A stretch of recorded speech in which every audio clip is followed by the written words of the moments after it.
యాదాద్రి వివాదంపై deputy CM బట్టి విక్రమార్క స్పందించారు. తను కావాలనే జర్నలిస్టుల మీద కూర్చున్నానని అన్నారు.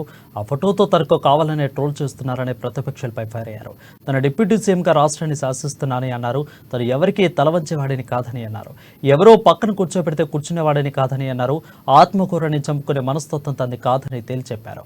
అయితే యాదాద్రిలో సీఎం రేవంత్ రెడ్డి పర్యటన సందర్భంగా సీఎం దంపతులు, అదేవిధంగా ఉత్తమ్ కుమార్ రెడ్డి, మంత్రి కోమటిరెడ్డి వెంకటరెడ్డి బెంచ్పై కూర్చోగా డిప్యూటీ సీఎం బట్టి మాత్రం స్టూల్పై కూర్చున్నారు. దీంతో పీఆర్ఎస్ నేతలు సహా ఇతర పార్టీల ముఖ్య లీడర్లు బట్టిపై అవమానపరిచారని, కాంగ్రెస్ పార్టీపై ఫైర్ అయిన విషయం అందరికీ తెలిసిందే. సరే, ఆ చిన్న ఫోటోని తీసుకొని రాష్ట్రంలో చాలా మంది ట్రోల్ చేశారు. వారందరికీ నేను సౌహృదయంతో కృతజ్ఞత తెలియజేస్తాను. నిజమే, మీరు మనసుకి కష్టపడి ఉండొచ్చు, కానీ ఇది ఎవరో కావాలని చేసినటువంటి కార్యక్రమం కాదు.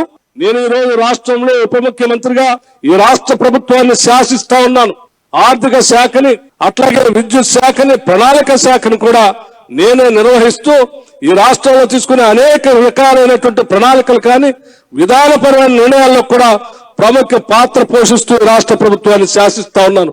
నేను ఎవరికో తల వంచేవాడిని కాదు, ఎవరో పక్కన కూర్చోబెట్టేవాడిని అంతకంటే కాదు, ఆత్మగౌరవం చంపుకునేవాడిని కాదు, ఎవరికి కూడా ఆత్మగౌరవం కిందికి తీసుకొచ్చే కార్యక్రమం కూడా చేసేవాడిని కాదు.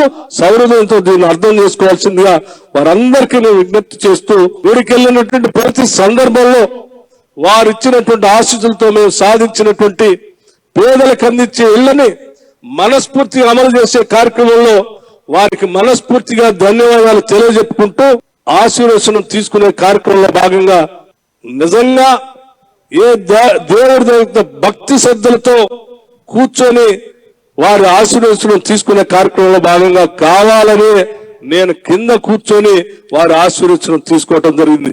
ఎందుకంటే నా మనస్ఫూర్తిగా మనసు నిండా ఉన్నటువంటి ఆ పేదలకు ఇచ్చేటువంటి ఇళ్ల కళ నిజమైనందుకు వారికి ప్రత్యేకంగా కృతజ్ఞతలు చెప్పుకోవటం కోసం నేనే కావాలని అక్కడ చిన్న పీట మీద కూర్చొని వారికి మనస్ఫూర్తి